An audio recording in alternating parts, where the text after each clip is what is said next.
first sound had been like a horse breathing under the keel, a slow, wet exhalation that did not belong at sea. The night air bit through my wool, yet the sweat on my neck felt cold.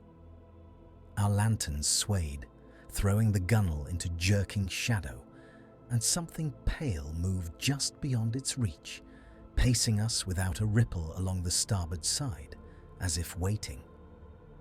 Men have since pressed me to speak of that voyage, though I always felt the words weighed more than my tongue could lift. If you would have an old seaman's truth, then stay. Give this telling your regard, and set down your own remembrance below, for such things seldom touch one crew alone. It began 3 weeks earlier, on the 12th of August 1903, when I shipped from Tórshavn aboard the smack Gudrun to study the fisheries of the Southern Isles. I was a younger man then, a Danish clerk sent from the Trade Commission, more familiar with ink and ledgers than with tar and salt. The office in Copenhagen had heard talk that the Faroese crews blamed their losses on an old water demon, the Nykur, dragging men from their boats. My superiors believed only in poor seamanship and strong drink, and they required a sober account that would put such tales to rest. Gudrun was 30 feet of tarred oak, gaff-rigged, her single mast stepped well forward, with a low forecastle that smelled forever of fish oil, damp wool, and stale tobacco. Her compass was boxed in brass above the cabin hatch, and a worn sextant lay in a green felt case by the chart. We had no motor, only canvas and will, and a small lead line for sounding when near the shoals. Her master, Pal Johnson of Sandoy, we had shoulders bent by the wind, and a beard that the salt had turned almost white. He had lost 2 sons in separate winters, and never spoke their names. His eyes weighed every cloud as if it might hide their ghosts. His mate, young Olafur from Skopun, had quick hands and a quicker smile.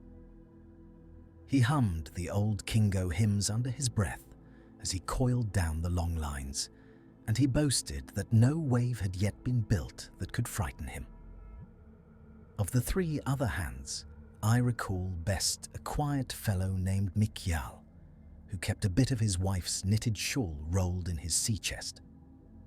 We were 6 in all, and I, with my neat handwriting and town boots, was something between an intruder and a curiosity. The first week passed without incident. We beat south along Sandoy and Suðuroy, working the banks off Sumba. At dawn, the men set the long lines, are baited with herring from the dory, and at evening they hauled them, their backs bowed under the weight of cod and ling that came thrashing up from 100 fathoms. I took notes by the light of a smoky lantern, recording numbers and sizes, the hours of setting and hauling, the price that such catch would fetch in Bergen or Leith. My confidence was strong then. The sea was hard and cold, but it followed rules, and I believed that anything which followed rules could be written down and understood. At night, we often lay under shortened sail in the lee of the high western cliffs, with other smacks anchored nearby. Their masthead lamps shone like a broken string of yellow beads along the black line of rock. Men called to one another across the water, swapping news of catches and of home. One such night, the 17th of August, there we anchored north of the bay at Sandvik, the sky a low lid of cloud that pressed the smoke from our pipes back into our eyes. After the gear was stowed, we gathered on the afterdeck. Pal sat with his back against the mizzenmast, filling the same clay pipe he had carried for 20 years. The bowl glowed briefly and then disappeared behind his beard. I sat near him, sharing a twist of tobacco with Olafur. The younger man spoke of the house he hoped to build above Skopun, on a piece of ground his father had promised him, with a window that would look east toward the sound. He told me how his wife, Sigrid, had their first child on the way.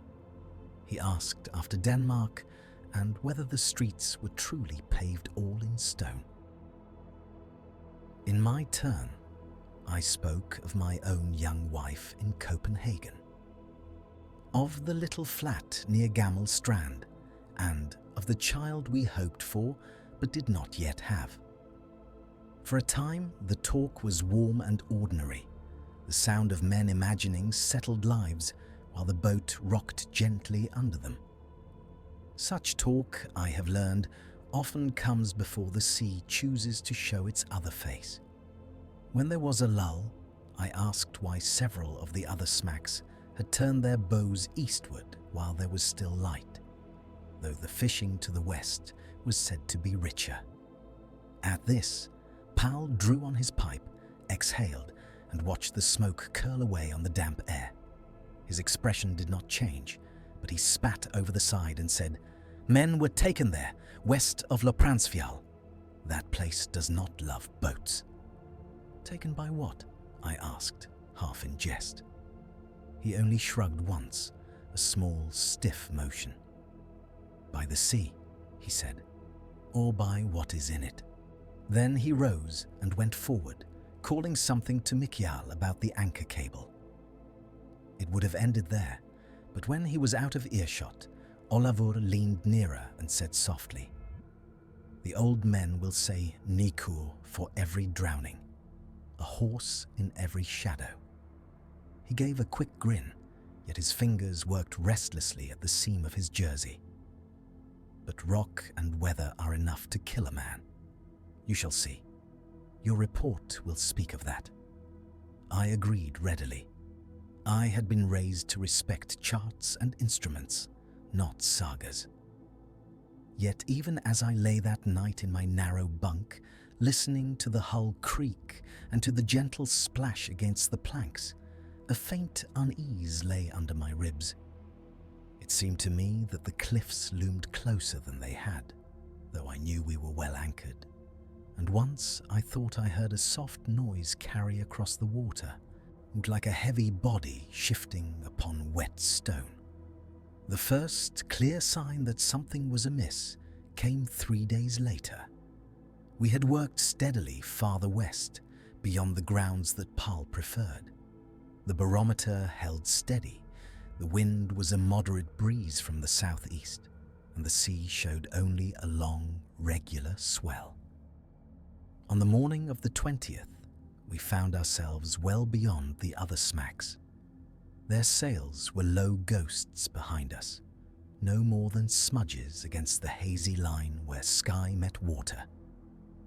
The birds began to thin that afternoon. Around those islands, the fulmars and kittiwakes were usually our constant companions, circling and crying above the boat, dropping eagerly upon any offal we threw overboard. That day they wheeled higher and higher, as if some scent rose from the surface that they disliked. By evening they had all but vanished, save for a single fulmar that followed us for a time and then turned abruptly away as if recalled. When the long lines were hauled, our catch was poor. There were empty hooks where fish had been taken, and several lengths of line showed odd roughness, as if they had been passed over pumice. Yet our lead line found no shoal beneath us. There were a full 100 fathoms of clear water. The men swore at the bad luck and spoke of setting again, but their curses lacked their usual vigour. I stood amidships with a basket of guts in my hands when the line in the starboard dory jerked suddenly. I saw it plainly. The bow of the small boat dipped, the line hummed tight as wire, and for a heartbeat, Gudrun herself sheered half a point off the wind, drawn sideways by whatever held us. Then the pull ceased. The dory rocked back, the line slackened, Al and the men shouted in alarm and surprise. When they hauled that last section aboard, the hemp was stained dark where something had rasped it. Fibers stuck out in rough tufts, and there were marks like great toothless jaws pressed along the length, not cutting, but crushing. I remember running my hand along it and feeling that the rope was warmer there than elsewhere, as if some living thing had held it. "Shark," said one of the older hands, though his voice lacked conviction. Sharks there could indeed be, but none that should move a boat that size so perceptibly. Pal examined the damaged length, his thumb lingering on the darkest part, and then, without wasting words, he ordered the lines in and the sails set for an eastward course. The weather changed with a swiftness that seemed almost deliberate. A fine rain began, and then thickened to a drifting curtain, and by late evening, a white fog had come down, muffling the sea to a grey bowl around us. The other boats' lamps vanished one by one.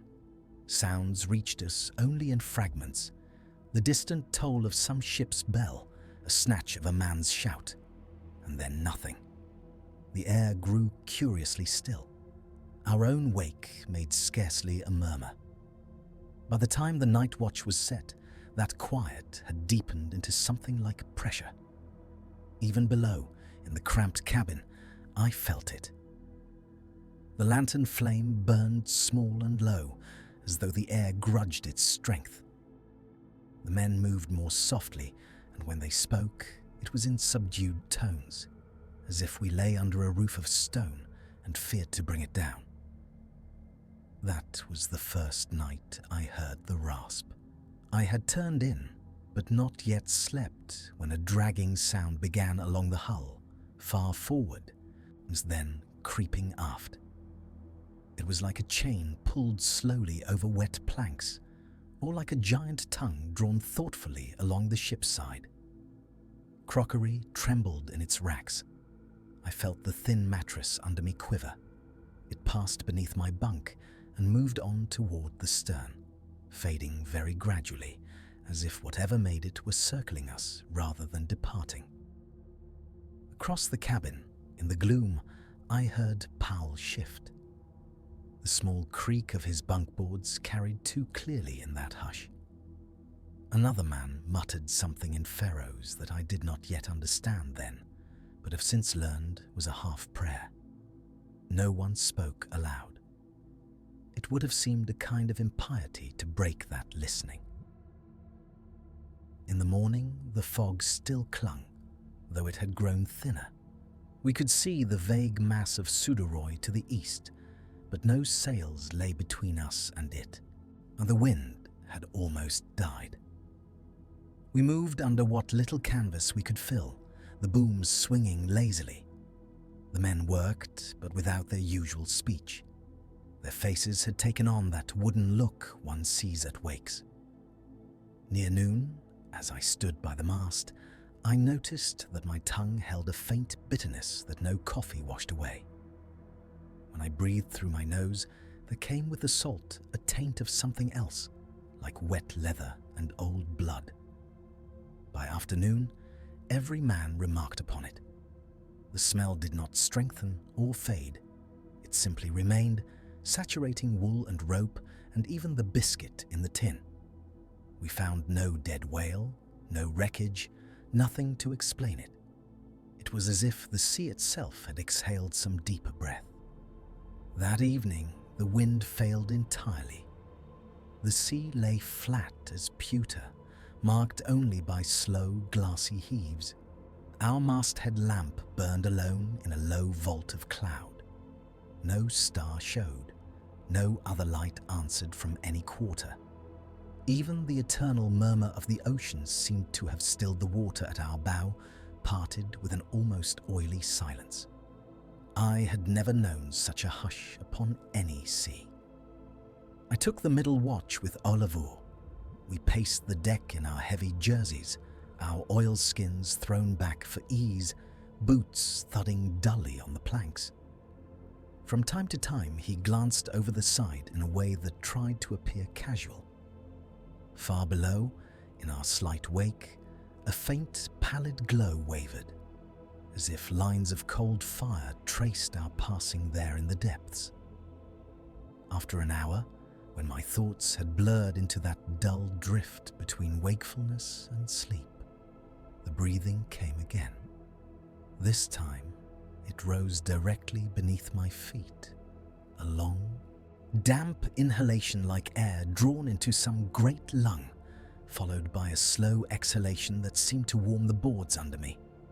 I felt a tremor in my soles, not from any wave, but from something pressing upward. The lantern swung, and its beam slid down the starboard side. There, close alongside, a pale form kept pace with us, half seen under the skin of the water. Its outline refused the eye.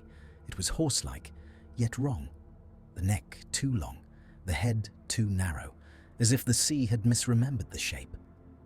Weed or hair, I could not tell which, streamed from it in dark ropes. Where eyes should have been, there were round pits so black that the light did not strike them but ceased within them. In that moment, my mind tried absurdly to name it: seal, whale, log, trick. Yet the longer I looked, the more those words fell away. It moved with a will. It regarded us. That was all. My first impulse was to call out.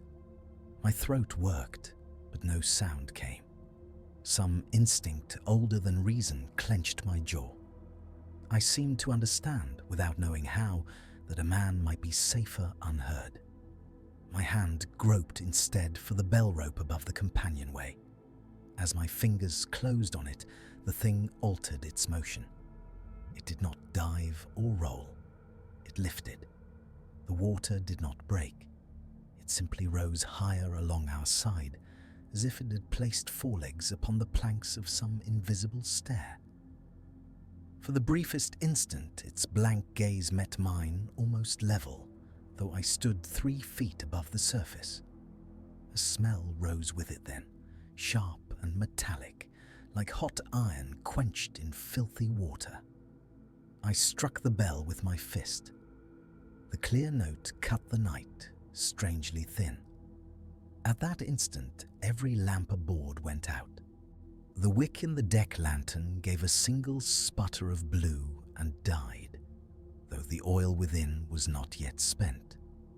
The little glow in the wake vanished. We were left in a blindness so complete that for several heartbeats I could not tell whether my eyes were open. Afterwards, when I tested that lantern in harbour, it burned steadily. The wick was sound. The oil had not failed. Men below cursed and scrambled. Feet thudded on the ladder. In the dark beside me, I heard the breathing once more, now close to the rail, almost at my knee. A faint chill damp brushed the skin of my hand, as if some muzzle had hovered there, not quite touching. Then Gudrun lurched sideways, a short, violent heave that threw me against the mast. Loose gear slid. A mug shattered below. As suddenly as it had failed, the lantern flame sprang back to life. I saw only empty and gently heaving water alongside. No swirl, no bubble, no sign of any creature. Yet the deck planks where I had felt that breath were wet, though no spray had flown. Pal came up from below, knife in hand, his hair unbound, eyes narrowed as if against bright sun. He looked first at the rigging, then at the sea, then at me. I could not have described for him what I had seen in a way that would seem sane, even to myself, so I told him only, "Something is here that is not for us. We ought not to stay in these waters." He did not answer at once. He walked to the starboard side, knelt, and laid his palm flat upon the plank, as if feeling for a heartbeat. After a time he rose and said, "We go east. Wake all hands." His tone allowed no question. We set what sail would draw in that breathless air and crept toward the loom of land. No man slept again that night. The smell endured until dawn, neither stronger nor weaker. From time to time, when the boat rolled, someone would flinch as if expecting another blow from beneath. When at last the fog lifted, the cliffs of Suðuroy stood ahead, black and sheer, their tops lost in a low cloud. Behind us, the western sea lay calm and grey, unmarked. No other sail showed upon it. We made Tórshavn on the 24th. At the quay, the other skippers remarked that we looked as if we had returned from a winter gale rather than from a fortnight's summer voyage. One old man, sniffing as he passed, wrinkled his nose and said, half to himself, "You have brought the West with you." In my official report to the Commission, I wrote of currents and catches, of the need for better life belts, and of the ill-sounding state of Gudrun's planking aft. I did not speak in that document of pale shapes pacing us, or of lamps that died without cause.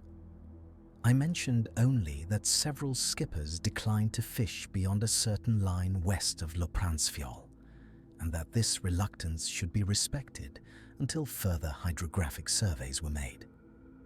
Yet, not all my speech stayed bound by ink.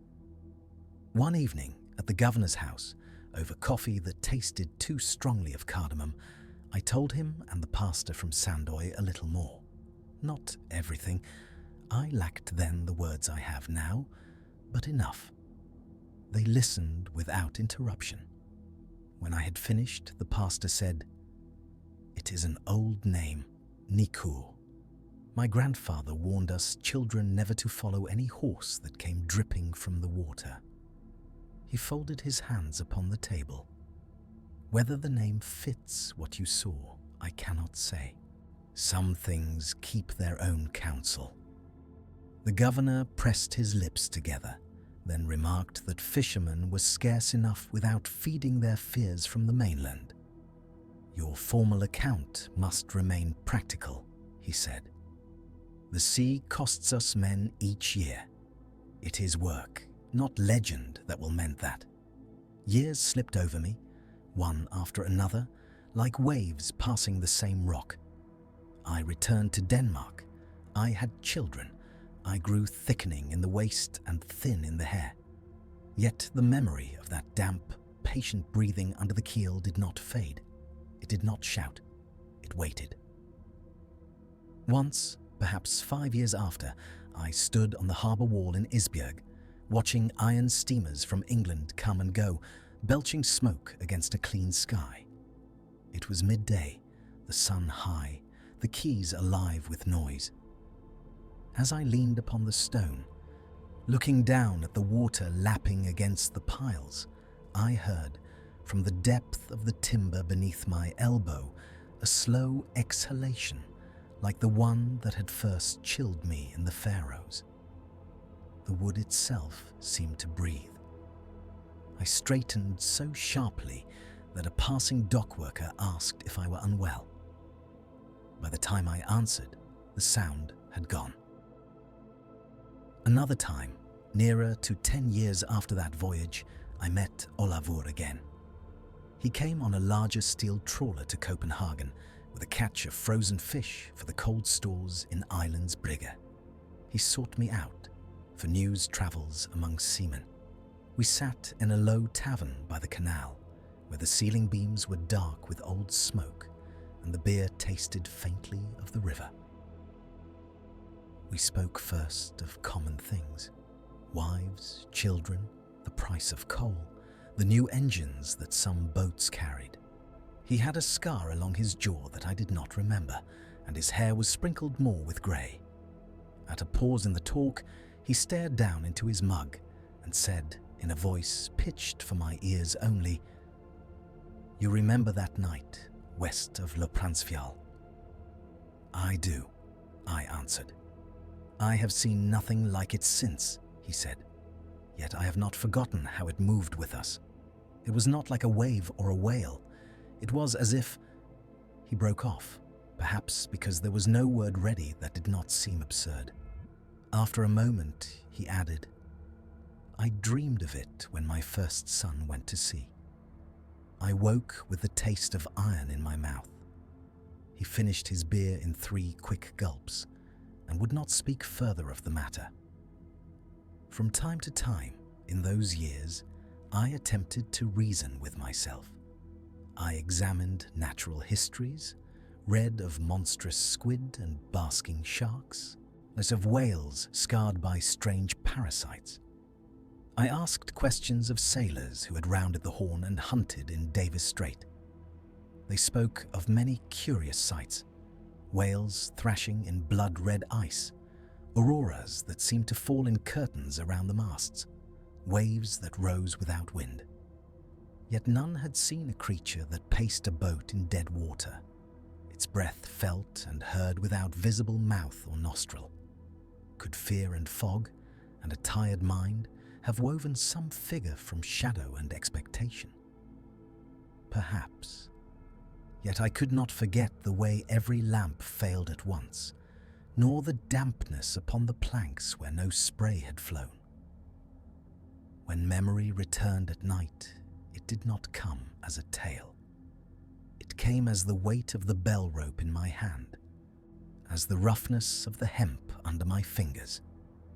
In the official registers of my career, there is no mention of Nykur or of any unclassifiable sea beast. There are tables and recommendations, signatures and seals. Those pages tell a clean story in which men master their trade and trim their risks with better gear. That story is not false. It is only incomplete. There is another record kept in smaller characters that lies between my waking and my dreams. In that one, the sea is not a surface to be measured only, but a depth that permits our passage for its own reasons. We cross it in our hulls of oak and steel, proud of our charts and wires, and in most years it yields. In some years, it reminds us that we do not know all that moves beneath.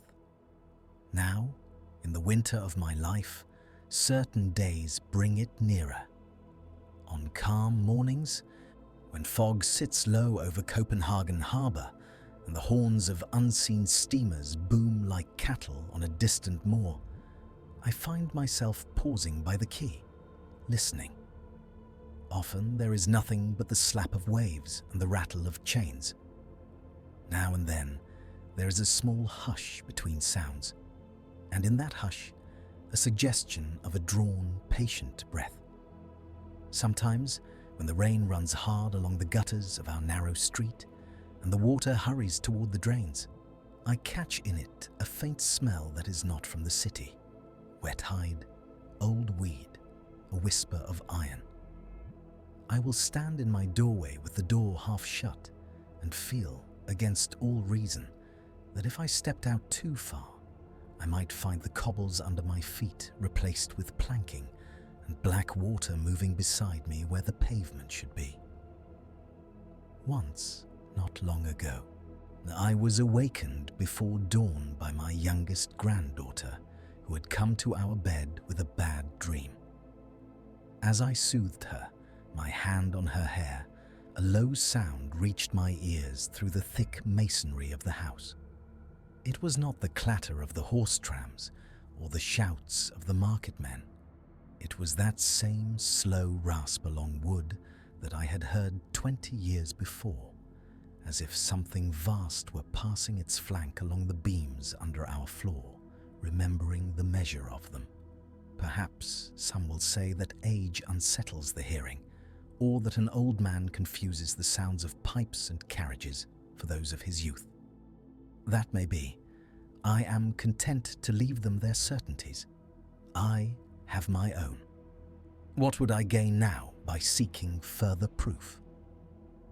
I have, on 2 occasions, travelled again to the Faroes for my work, and each time I have stood on the quay at Tórshavn and looked westward.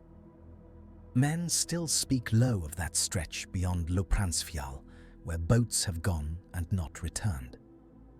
Better vessels now, with engines and wireless, have vanished there on fine days. The reports speak of sudden weather, of fog banks, of probable collisions. I have read them, and I have laid them side by side in my mind with what I remember. There are things a man can carry into the offices of governors and ministers, with figures and firm language to support them. There are other things that will never be proved in that way. They belong instead to the space between one breath and the next, to the moment when a lantern flickers without cause, to the way a whole crew grows silent without knowing why. If I have learned anything from that night, it is that not all that is real submits itself to measurement. We live by weights and lengths and dates, and we are right to do so, for they keep us fed and housed. Yet beneath the keel of that good sense lies a deeper water in which shapes move according to their own design. Now and then, they draw near enough that we feel their presence in a floorboard's tremor or in a sourness on the tongue. The sea drowned many men before the name Nykur was ever spoken, and it will drown many more if that name is forgotten. I do not say that the thing I saw was the same that old Faroese tales describe, the horse that lures and drags, the beast that waits by the shore. I only know that when those men gave a name to the fear that walked beside their boats, they showed more wisdom than we who dismiss such naming as childish.